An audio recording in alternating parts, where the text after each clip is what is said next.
j'espère que vous allez bien. Bon, aujourd'hui, la suite des vidanges, la série des vidanges. Donc, on a fait la 4L, la R5. Et maintenant, la super Coxy. Donc, aujourd'hui, les amis, hein, je vous ai promis, je vous ai dit que la pompe à huile va mettre d'une aide capitale. Vous allez très très vite comprendre pourquoi. Donc, aujourd'hui, au programme, les amis, bon, bah, on va continuer. Hein, donc, la vidange. Donc, j'ai ramené une huile vraiment rapport qualité-prix, il n'y a pas mieux. Vraiment, je vais vous expliquer pourquoi. J'ai ramené les joints. J'ai pas de filtre parce que j'ai pas de filtre sur la coccinelle. Vous allez comprendre pourquoi, qu'est-ce que j'ai à la place. Et puis, bah, je vais vous expliquer tout ça, le tuto, etc. Bon, allez, c'est reparti.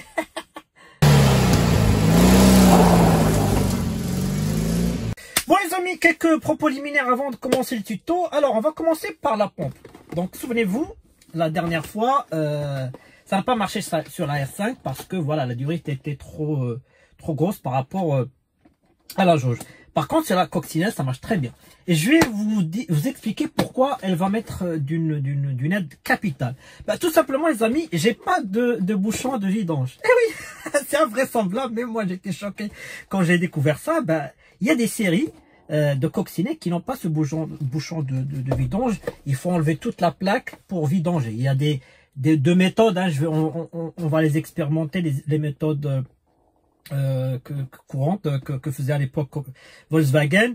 Mais bon, je préfère, donc on va tester, hein. La première fois on va le tester, on va vidanger, sortir toute l'huile du carter et ensuite on va sortir le reste, hein, le résidu qui reste, pour voir est-ce que vraiment ça aspire tout ou ça laisse. Vraiment, on va voir la différence. Donc c'est pour ça que j'ai pas envie d'avoir les mains pleines d'huile, etc., que ça se propage partout. On va tout vider et ensuite on va enlever la plaque et mettre les nouveaux joints, etc. Donc normalement j'ai un bouchon de vidange qui devrait normalement avoir ce joint là. Bon ben je l'ai pas, je vais vous montrer. De toute façon je vais vous montrer, hein, dans le tuto, vous allez très très vite comprendre pourquoi. Et on peut acheter une plaque avec le bouchon, etc. Mais pour l'instant, vous allez comprendre pourquoi je veux rester pour l'instant sur d'origine. On va voir, hein, ce que ça va donner déjà avec cette expérimentation. Deuxième chose, les amis, l'huile. Ah, ça c'est quelque chose de très très intéressant que j'ai découvert, vraiment. Donc ça c'est une huile Noroto, c'est une huile minérale. Alors vous allez me dire, ouais, Noroto, etc. Souvenez-vous les amis, ce que je vous ai dit, méfiez-vous des apparences. Parce que ce que j'ai découvert, j'étais en train de... Je dit tiens, je vais rentrer voir Noroto, qu'est-ce qu'il propose, etc. Bon, je suis rentré, ça fait très très longtemps que j'allais pas dans ce magasin-là, parce que voilà, Internet est passé par là, etc. Mais bon, je pense qu'aujourd'hui, ben, il y a quand même des belles choses, ils sont vraiment commencé à reprendre... mettre des belles pièces pas chères, etc. Et je trouve que, chapeau, hein, attention, je suis pas sponsorisé par eux, mais je trouve que vraiment ils ont vraiment survécu à la vague internet. Donc aujourd'hui, enfin, commence à vraiment faire des choses intéressantes. Donc revenons à l'huile. Donc souvenez-vous, je vous ai fait la vidéo sur les huiles, etc. Et je vous ai dit, attention, il y a des il y a des marques du type Carrefour, Noroto, etc. qui sont de très bonnes huiles. Pourquoi celle-là, elle est intéressante pour la coccinelle? Alors tout d'abord, c'est une huile minérale. Alors je vous ai dit dans ma vidéo, hein, je vous invite à la regarder, vous avez été très nombreux à la regarder, hein. Très intéressante cette vidéo. La vidéo donc elle est sur la chaîne, donc s'appelle Quelle huile monteur choisir. D'ailleurs vous avez été nombreux à la regarder et l'apprécier, bah, ça fait plaisir. Si ça peut aider, bah, ça fait plaisir. L'huile minérale est très importante pour les très vieilles voitures, surtout qui ont des conduites en cuivre, tout ce qui est matériaux jaunes, etc. Et surtout très intéressante et très importante pour tout ce qui est refroidissement par air, donc notamment le flat. Pourquoi? Ben, le flat, les amis, il a un seul moyen pour refroidir le moteur, c'est l'air. Il n'a pas de radiateur d'eau, etc. Et il a aussi un radiateur d'huile. Mais je vais vous expliquer pourquoi ce radiateur d'huile, vraiment, il a besoin de l'huile minérale. Alors, l'huile minérale, on va pas faire tout l'historique, hein, je vais vous... Juste une chose que vous devriez apprendre. L'huile minérale, il a comme capacité de faire un échange thermique entre l'huile et les matériaux qui touchent. Je prends un exemple, je vous ai ramené un petit piston là. Donc un petit piston. Donc l'huile minérale est capable, lorsqu'il va toucher le piston par exemple, ça peut être un piston ou autre, hein. Alors, il va faire un échange. Donc il va prendre les calories qui sont un peu chaudes, il va les ramener dans le radiateur d'huile. Il y aura un échange thermique, donc l'huile va faire évacuer donc les calories, on va dire les calories, il va les faire évacuer et l'huile repart et ainsi de suite. Donc il touche, il reprend la chaleur, en gros, il repart au radiateur. Le radiateur, il ne fait pas que souffler, il fait un échange thermique, c'est rien à voir. Et l'huile minérale fait pour faire ces échanges thermiques, ce qui n'est pas le cas pour l'huile synthétique. C'est pour ça que sur un moteur à flat, l'huile minérale, c'est vraiment primordial, quoi. C'est vraiment quelque chose qu'il faut mettre. Attention, chacun fait ce qu'il veut, mettez ce que vous voulez dans votre voiture. Moi, c'est ma méthode à moi c'est ma compréhension. Donc, comme je l'ai toujours dit dans mes vidéos, chacun est libre de faire ce qu'il veut. Donc voilà, moi, l'huile minérale, c'est très important que je la fasse sur un moteur à flat à refroidissement par air. Voilà pourquoi. Parce que, voilà, c'est dans les capacités d'une huile minérale, c'est l'échange thermique. Voilà, il capte les calories, il va dans le radiateur, ça repart, hop, voilà. L'huile synthétique, c'est comme si le radiateur d'huile ne sert pas à grand chose parce qu'il n'y aura pas cet échange, ce sera pas optimal, on va dire. Alors que là, avec l'huile minérale, ça sera vraiment optimal. Donc voilà pourquoi. Donc deuxième chose, donc pourquoi cette huile rapport qualité-prix très très importante, elle est à 18 €. 18 € pour une huile API, donc API SL. Donc ça c'est très important, on va se focaliser sur celle-là. Elle répond à beaucoup de normes. Donc API SL, c'est vraiment l'huile recommandée pour le flat.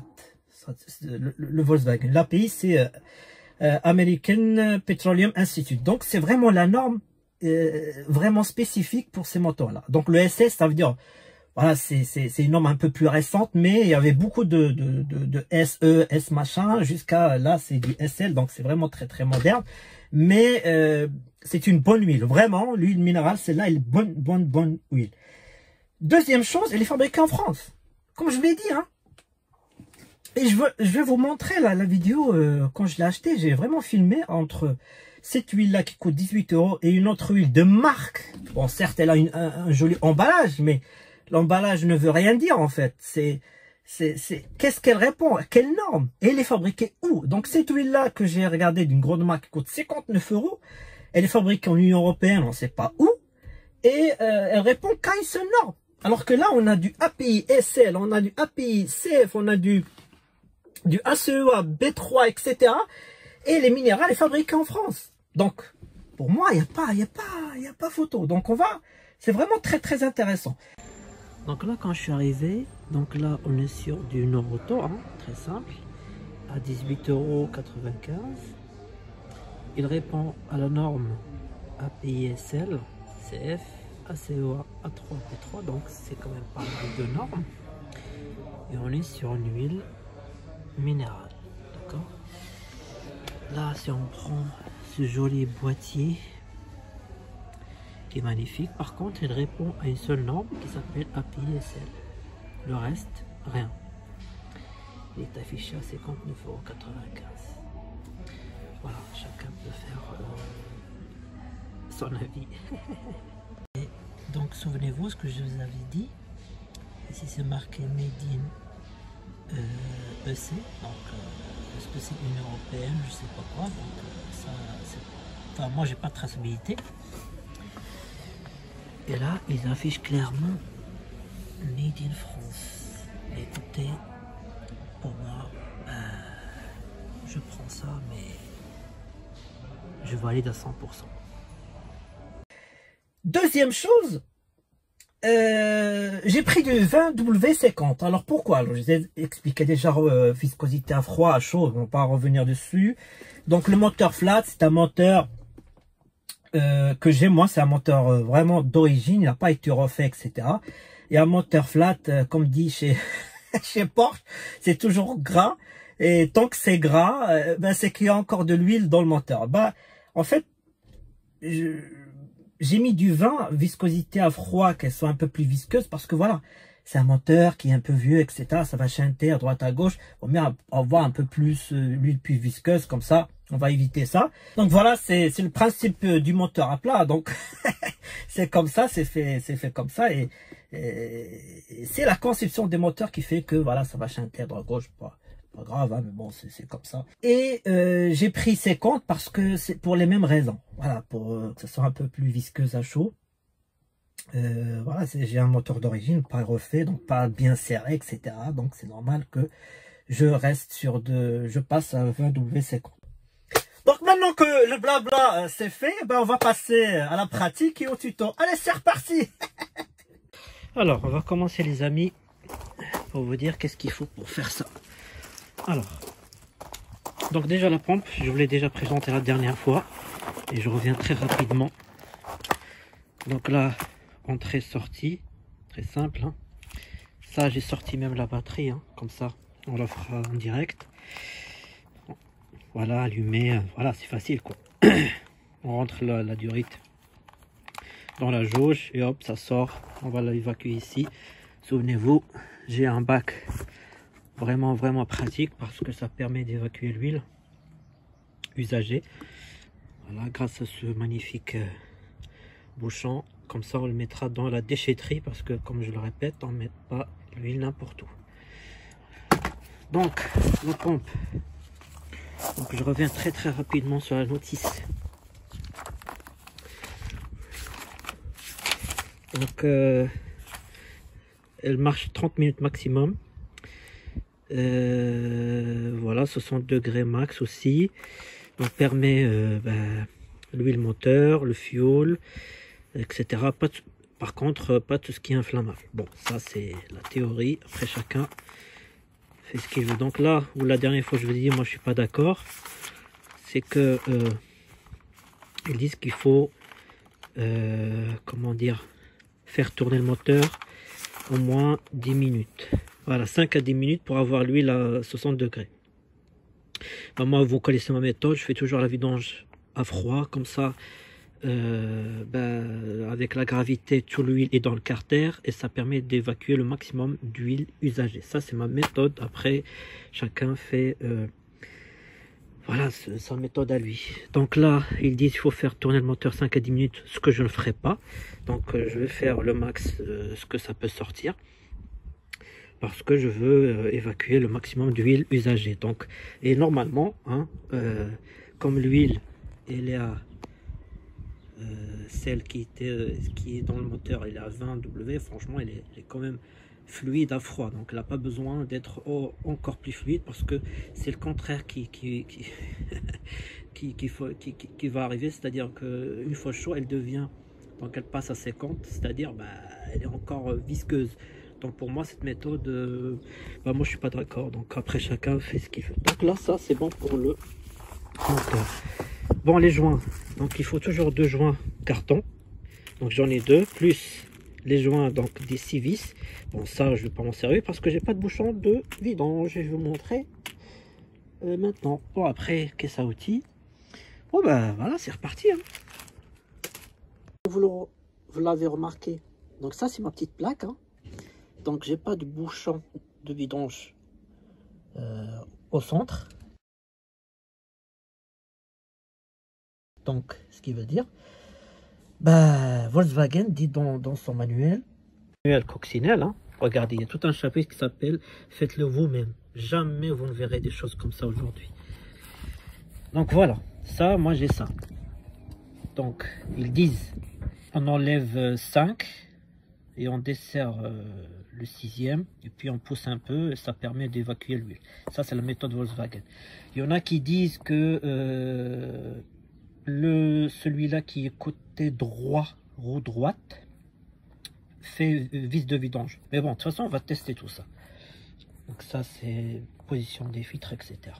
Bon on va déjà sortir dans le moteur. On met la durite jusqu'au fond. Donc on met l'évacuation ici. Non, il y a trop d'huile, hein. Il y a trop de tuyaux, pardon. Donc si Ça évacue pas très bien, je couperai. Donc on branche, hein. Hop. Et là, on fait marcher.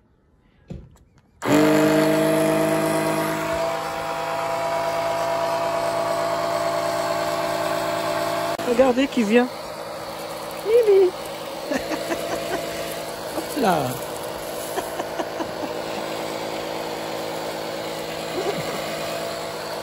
Maman. Hop là.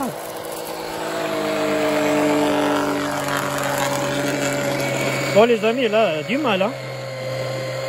Putain, pompe de merde. Mais bon, ça avance petit à petit, là.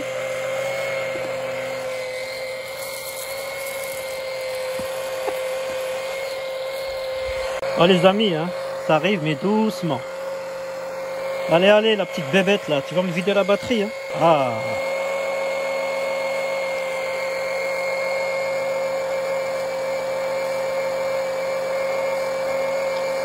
C'est vrai que c'est vrai qu'elle est visqueuse là. On va évacuer le max après. Mais bon, ça a l'air de marcher. Hein. Faut prendre le mal en patience. Et puis voilà. Hop, hop, hop, hop. En attendant, on va boire un petit coup. Hein. Qu'est-ce que vous en pensez là? Petite Perrier là. Ça fait 10 minutes. Donc je commence à voir des bulles. Donc je pense qu'on est à la fin là. Voilà ce que j'ai sorti. Ça paraît pas mal en 10 minutes. Ça commence à me saouler les amis. Là on commence à voir les dernières gouttes. Je pense qu'on va arrêter, on va faire la méthode traditionnelle.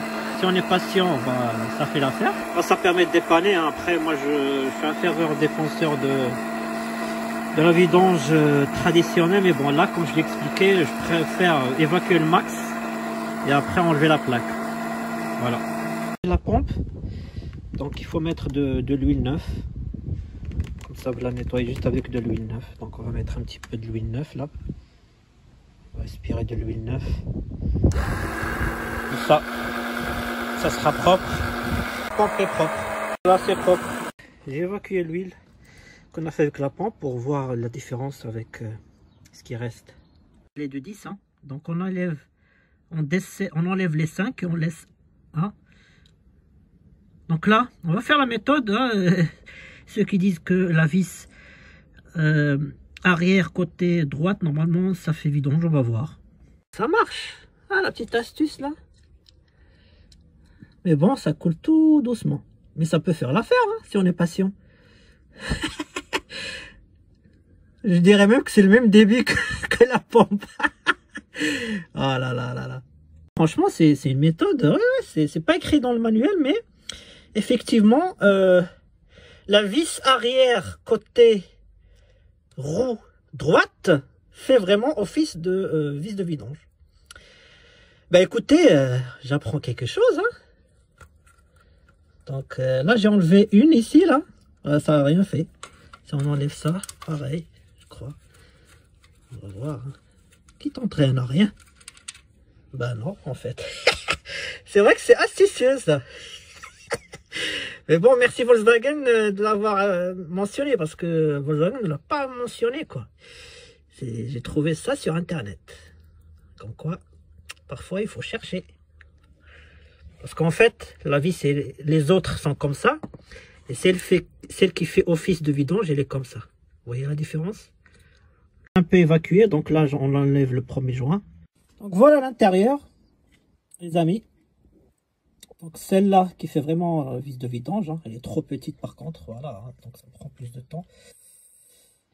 Et puis énorme surprise les amis, parce que c'est ma première vidange que j'ai fait, heureusement que je l'ai fait rapidement, parce que ça c'est un conseil que je vous donne à chaque achat de voiture, faites vraiment les bases quoi, faites les bases.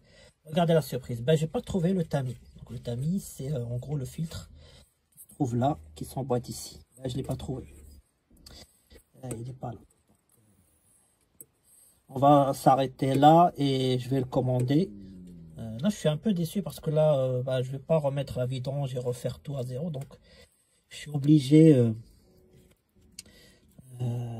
de commander, faire un filtre. Mettre le tamis, de commander un tamis, le mettre et puis mettre l'huile. Mais bon, Déjà, la bonne chose, c'est que j'ai une vis de vidange, petite certes, mais bon, elle est comme ça. Ça, c'est... par contre, l'astuce de Volkswagen de dévisser ici, c'est pousser la plaque, là. Ici, dans le sein d'huile. On ne peut pas la pousser parce que là, regardez, c'est fixe. On ne peut pas la pousser pour faire sortir l'huile. Donc là, c'est ça qui fait évacuer l'huile si on veut éviter d'avoir la crasse partout, là. Donc voilà, bah, les amis, je vous dis, je commande le tamis et on se retrouve après l'achat. C'est dommage parce qu'en fait, le tamis, c'est quelque chose qui est réutilisable, quoi. Donc on peut le nettoyer, c'est juste un truc qui filtre les gros cailloux, etc. Mais bon, c'est réutilisable. On le change quand c'est vraiment très très endommagé. Et là, je ne l'ai pas trouvé. Donc vraiment, un conseil que je vous donne, lorsque vous achetez une voiture, faites toujours les bases, comme ça vous êtes sûr et certain. Là, malheureusement, soit il l'a oublié, soit je sais pas. Donc je pense qu'il a oublié quand même, parce que c'est un pro des cox. Hein. Donc on peut pas oublier un tamis, quoi.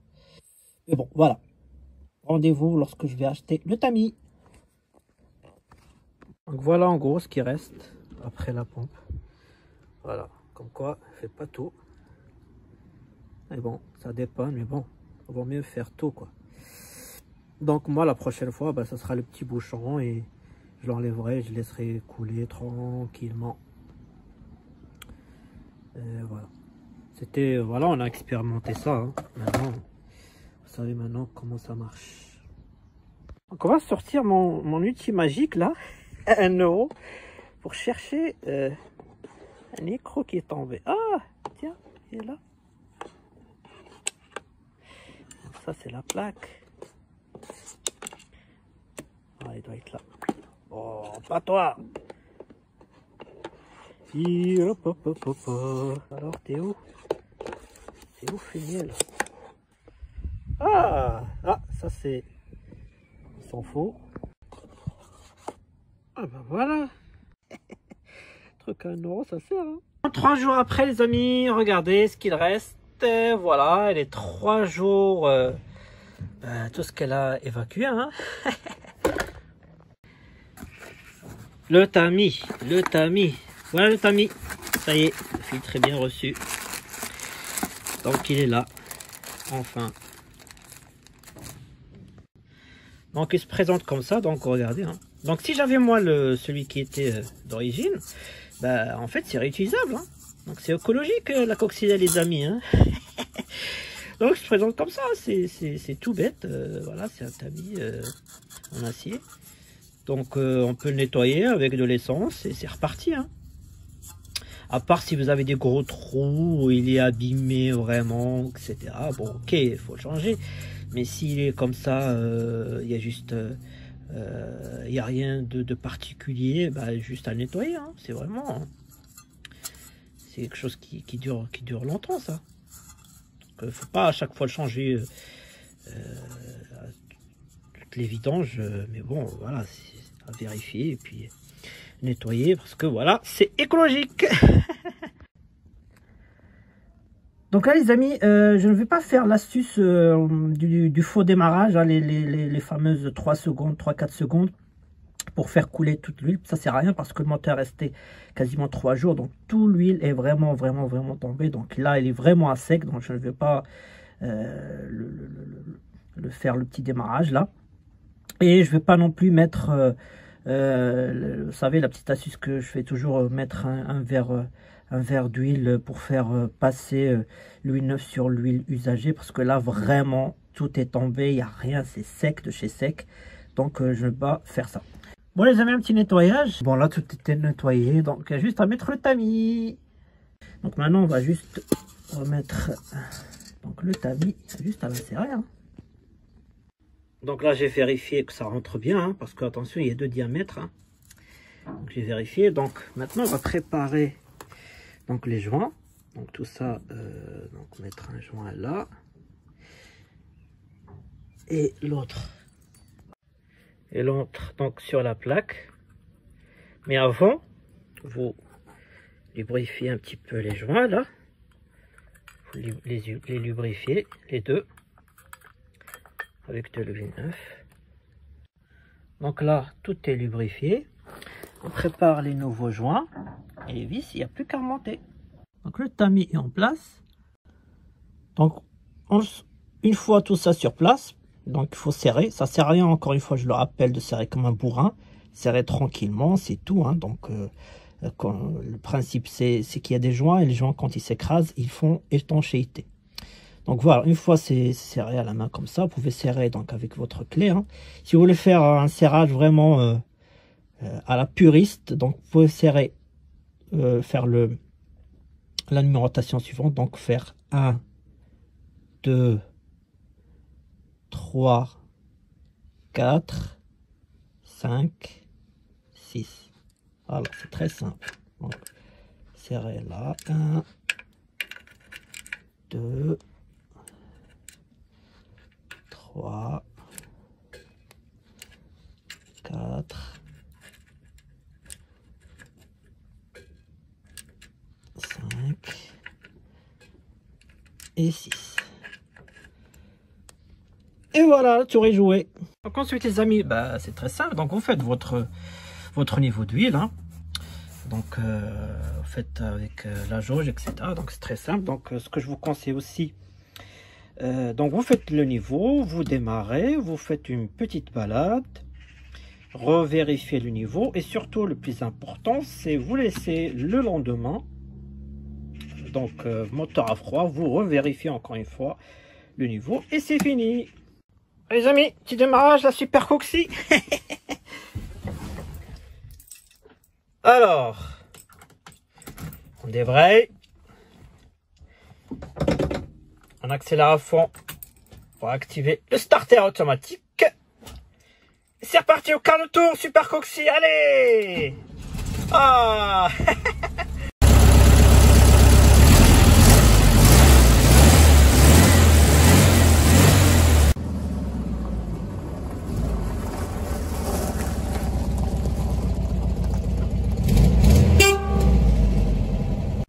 Bon les amis, le tuto touche à sa fin. J'espère que cette vidéo vous a plu. Je vous ai donc expliqué ma méthode, hein, comme à chaque fois. Et libre à chacun de choisir la méthode qu'il veut. Hein. Donc n'hésitez pas si vous avez des questions, commentaires. Et puis avec le chapeau de Ferdinand Porsche, je vous dis à très bientôt pour des nouvelles vidéos, de nouvelles aventures. Allez, salut.